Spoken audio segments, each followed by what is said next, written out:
ನೋಡಿ, ಕಾಂಗ್ರೆಸ್ ವಿರುದ್ಧ ಕೆಲವೊಂದಿಷ್ಟು ಸಮುದಾಯದವರು ಸಿಡಿದೇಳ್ತಾ ಇದ್ದಾರೆ. ಉದಾಹರಣೆಗೆ ಮುಸ್ಲಿಂ ಸಮುದಾಯ ಬೈ ಎಲೆಕ್ಷನ್ ಸಂದರ್ಭದಲ್ಲಿ, ದಾವಣಗೆರೆ ದಕ್ಷಿಣ ವಿಧಾನಸಭಾ ಕ್ಷೇತ್ರದ ಚುನಾವಣೆಯ ಸಂದರ್ಭದಲ್ಲಿ ಕಾಂಗ್ರೆಸ್ ವಿರುದ್ಧ ಯಾವ ರೀತಿ ಮುಸ್ಲಿಂ ಸಮುದಾಯದವರು ಸಿಡಿದೇಳ್ತಾರೆ. ಕಾರಣ, ಜಮೀರ್ ಅಹಮದ್ ಖಾನ್ ಅವರನ್ನ ಕಡೆಗಣಿಸಲಾಗುತ್ತೆ. ಜಮೀರ್ ಅಹಮದ್ ಖಾನ್ ಅವರು ಮೊದಲಿಗೆ ಬಂದು ಅಲ್ಲಿ ಅಲ್ಪಸಂಖ್ಯಾತರಿಗೆ ಟಿಕೆಟ್ ಕೊಡಬೇಕು ಅನ್ನುವಂತಹ ವಿಚಾರವನ್ನ ಪ್ರಸ್ತಾಪ ಮಾಡ್ತಾರೆ. ಅದಾದ್ಮೇಲೆ ಎಸ್ ಮಲ್ಲಿಕಾರ್ಜುನ್ ಅವರು, ಯಾರವನು ಜಮೀರ್ ಅಹಮದ್ ಖಾನ್ ಅವನು, ಇಲ್ಲಿಗೇನು ಬರೋದಕ್ಕೆ, ಅವನೇನಿದ್ರು ಚಾಮರಾಜಪೇಟೆಯಲ್ಲಿ ಕೆಲಸ, ಆ ರೀತಿ ಹೇಳಿಕೆಗಳನ್ನ ಕೊಟ್ಟು ಒಂದಷ್ಟು ಸುದ್ದಿ ಆಗುತ್ತೆ. ಅದಾದ್ಮೇಲೆ ಎಲ್ಲವೂ ಸರಿಯಾಗಿದೆ ಅಂತ ಹೇಳಿ ಇಬ್ರು ತಪ್ಕೊಳ್ತಾರೆ, ಕಬಾಬ್ ತಿಂತಾರೆ. ಅದಾದ್ಮೇಲೆ ಏನೆಲ್ಲ ಬೆಳವಣಿಗೆಗಳಾಯ್ತು ಎಲ್ರಿಗೂ ಕೂಡ ಗೊತ್ತು. ಆಡಿಯೋ ಸ್ಫೋಟ, ಅದು ಇದು ಅಂತ ಹೇಳಿ. ನೋಡಿ, ಅದನ್ನೆಲ್ಲವನ್ನ ಕೂಡ ಈಗ ಹೈಕಮಾಂಡ್ ನೋಡ್ಕೊಳ್ಳುತ್ತೆ. ಸದ್ಯಕ್ಕೆ ಮುಸ್ಲಿಮರನ್ನ ಕಡೆಗಣಿಸಿ ಕಾಂಗ್ರೆಸ್ಗೆ ಎಷ್ಟು ದೊಡ್ಡ ಮಟ್ಟದಲ್ಲಿ ಪೆಟ್ಟಾಯಿತು. 25 ರಿಂದ 30 ಸಾವಿರ ಅಂತರಗಳಲ್ಲಿ ಗೆಲ್ಲಬೇಕಾದಂತಹ ಕ್ಷೇತ್ರ ದಾವಣಗೆರೆ ದಕ್ಷಿಣ ಕೇವಲ 5,000 ಮತಗಳ ಅಂತರದಿಂದ ಗೆಲ್ತಾರೆ ಕಾಂಗ್ರೆಸ್ನ ಅಭ್ಯರ್ಥಿ ಸಮರ್ಥ ಶಾಮನೂರು ಅವರು. ಅಲ್ಲಿ ಮುಸ್ಲಿಮರು ಕಾಂಗ್ರೆಸ್ಗೆ ಸರಿಯಾಗಿ ಪಾಠ ಕಲಿಸ್ತಾರೆ. ಮುಸ್ಲಿಮರ ಸರದಿ ಆಯಿತು. ಈಗ ದಲಿತ ನಾಯಕರು ಕೂಡ ಸಿಡಿದೆದ್ದಿದ್ದಾರೆ, ದಲಿತರು ಕೂಡ ಸಿಡಿದೆದ್ದಿದ್ದಾರೆ. ಕಾಂಗ್ರೆಸ್ ಸರ್ಕಾರದಲ್ಲಿ ದಲಿತ ನಾಯಕರನ್ನ ಕಡೆಗಣನೆ ಮಾಡಲಾಗ್ತಾ ಇದೆ. ನಾವಿದನ್ನ ಸಹಿಸ್ಕೊಳ್ಳಲ್ಲ. ದಲಿತರಿಗೆ ಕೊಡಬೇಕಾದಂತಹ ಸೂಕ್ತ ಸ್ಥಾನಮಾನ ಕಾಂಗ್ರೆಸ್ನಲ್ಲಿ ಸಿಗ್ತಾ ಇಲ್ಲ. ಒಬ್ರನ್ನೇ ಒಬ್ರು ದಲಿತರನ್ನ ಮುಖ್ಯಮಂತ್ರಿ ಮಾಡಿಲ್ಲ. ಅದರ ಜೊತೆಗೆ ಸಚಿವ ಸ್ಥಾನದಲ್ಲೂ ಕೂಡ ಬಹಳ ಪ್ರಮುಖವಾದಂತಹ ಹಿರಿಯ ನಾಯಕರನ್ನ ಕಡೆಗಣಿಸಲಾಗಿದೆ. ಹಾಗಾಗಿ ಇದೇ 11ನೇ ತಾರೀಕು ಬೆಂಗಳೂರಿನ ಫ್ರೀಡಂ ಪಾರ್ಕಲ್ಲಿ ದಲಿತ ಸಂಘಟನೆಗಳ ಬೃಹತ್ ಪ್ರತಿಭಟನೆ. ನೋಡಿ, ಕಾಂಗ್ರೆಸ್ ಪಕ್ಷದ ಬೆನ್ನೆಲುಬಾಗಿ ನಿಲ್ಲುತ್ತಾ ಬಂದಿರೋದು ದಲಿತ ಸಮುದಾಯ. ಈ ದಲಿತ ಸಮುದಾಯದ ನಾಯಕರನ್ನ ಕಾಂಗ್ರೆಸ್ ಪಕ್ಷದಲ್ಲಿ ಕಡೆಗಣನೆ ಮಾಡಲಾಗ್ತಾ ಇದೆ. ಕಾಂಗ್ರೆಸ್ ವಿರುದ್ಧ ತೀವ್ರ ಆಕ್ರೋಶವನ್ನ ದಲಿತ ಸಂಘಟನೆಗಳ ಒಕ್ಕೂಟ ವ್ಯಕ್ತಪಡಿಸಿದೆ. ನಾಳೆ ಬೆಳಗ್ಗೆ 11 ಗಂಟೆಗೆ ಬೆಂಗಳೂರಿನ ಫ್ರೀಡಂ ಪಾರ್ಕ್ ಆವರಣದಲ್ಲಿ ದೊಡ್ಡ ಮಟ್ಟದ ಹೋರಾಟ. ನೋಡಿ, ಕರ್ನಾಟಕ ರಾಜ್ಯದಲ್ಲಿ ಇತ್ತೀಚೆಗೆ ಸನ್ಮಾನ್ಯ ಶ್ರೀ ಡಿ.ಕೆ. ಶಿವಕುಮಾರ್ ಅವರ ನೇತೃತ್ವದಲ್ಲಿ ನೂತನ ಸಚಿವ ಸಂಪುಟ ರಚನೆಯಾಯಿತು.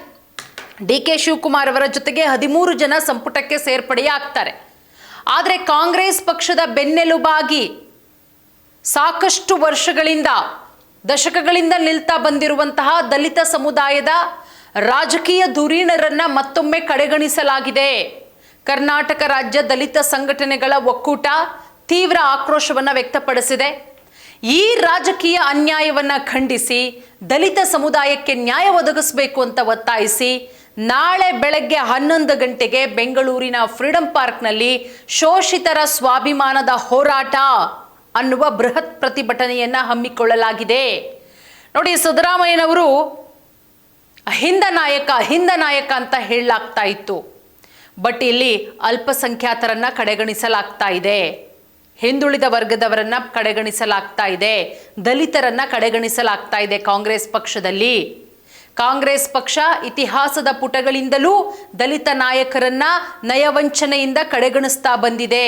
ಒಕ್ಕೂಟ ಆರೋಪ ಮಾಡ್ತಾ ಇರೋದು, ಈ ಹಿಂದೆ ದಿವಂಗತ ಬಿ ಬಸವಲಿಂಗಪ್ಪ ಇರಬಹುದು, KH ರಂಗನಾಥ್ ಅವರಿರ್ಬೋದು, ಬಿ ರಾಚಯ್ಯ, ಎನ್ ರಾಚಯ್ಯ, ಶ್ರೀನಿವಾಸ್ ಪ್ರಸಾದ್ ಅವರು, TA ನರಸಿಂಹಮೂರ್ತಿ, ಇವರಂತ 10 ಪ್ರಭಾವಿ ಮುಖಂಡರಿಗೆ ಕಾಂಗ್ರೆಸ್ ಪಕ್ಷ ಅನ್ಯಾಯ ಮಾಡ್ತಾ ಇದೆ.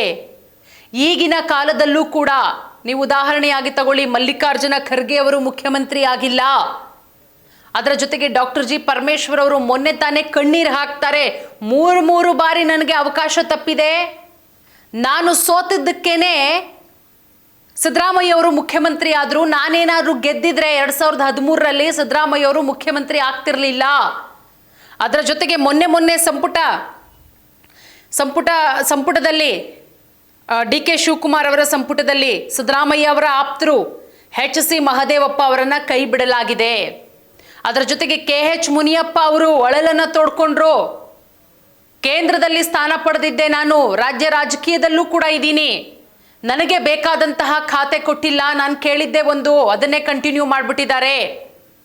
ಸೊ ಹಾಗಾಗಿ ಇಂಥ ಹಿರಿಯ ನಾಯಕರನ್ನ ಕಡೆಗಣಿಸಲಾಗ್ತಾ ಇದೆ. ಇವರಿಗೆ ಪಕ್ಷದಲ್ಲಿ ಕರೆಕ್ಟಾಗಿ ಸೂಕ್ತ ಸ್ಥಾನಮಾನವನ್ನೂ ಕೂಡ ಕೊಡ್ತಾ ಇಲ್ಲ, ಮುಖ್ಯಮಂತ್ರಿ ಹುದ್ದೆಗೂ ಕೂಡ ಪರಿಗಣಿಸ್ತಾ ಇಲ್ಲ. ಕಾಂಗ್ರೆಸ್ ಪಕ್ಷ ಸತತವಾಗಿ ದಲಿತ ವಿರೋಧಿ ಧೋರಣೆಯನ್ನ ಮುಂದುವರೆಸಿದೆ. ಸಮಸ್ತ ಶೋಷಿತ ಜನತೆಯ ಆಶಾಕಿರಣ ಹಿರಿಯ ನಾಯಕರು ಡಾಕ್ಟರ್ ಎಚ್.ಸಿ. ಮಹದೇವಪ್ಪ ಮೊದಲ ಹಂತದ ಸಚಿವ ಸಂಪುಟಕ್ಕೆ ಸೇರ್ಪಡೆ ಮಾಡ್ಕೊಂಡಿಲ್ಲ. ದಲಿತ ಸಮುದಾಯಕ್ಕೆ ಅದು ಮಾಡಿರುವಂಥ ಮಹಾಮೋಸ, ಅನ್ಯಾಯದ ಪರಮಾವಧಿ ನೇರ ಆರೋಪವನ್ನ ಮಾಡಿದೆ. ಸೊ ಹಾಗಾಗಿ ಕಾಂಗ್ರೆಸ್ ಪಕ್ಷಕ್ಕೆ ದಲಿತ ಸಮುದಾಯ ಬಿಸಿ ಮುಟ್ಸೋದಕ್ಕೆ ರೆಡಿಯಾಗಿರೋದು. ಈಗ ಆಲ್ರೆಡಿ ಮುಸ್ಲಿಂ ಸಮುದಾಯ ಯಾವ ರೀತಿ ತಿರುಗಿ ಬಿದ್ರು, ಅದರ ಎಫೆಕ್ಟ್ ಹೆಂಗಾಯ್ತು ಅನ್ನೋದು ಗೊತ್ತು. ಇನ್ನು ದಲಿತರು ತಿರುಗಿ ಬಿದ್ರೆ ಕಾಂಗ್ರೆಸ್ ಕತೆ ಗೋವಿಂದ. ಸೊ ಇದೆಲ್ಲವನ್ನ ಯಾವ ರೀತಿ ಆದಷ್ಟು ಬೇಗ ಪ್ರಾಬ್ಲಮ್ಗಳನ್ನ ಸಾಲ್ವ್ ಮಾಡ್ಕೊಳ್ಳುತ್ತೆ ಕಾಂಗ್ರೆಸ್ಸು, ಕಾದು ನೋಡಬೇಕಾಗತ್ತೆ.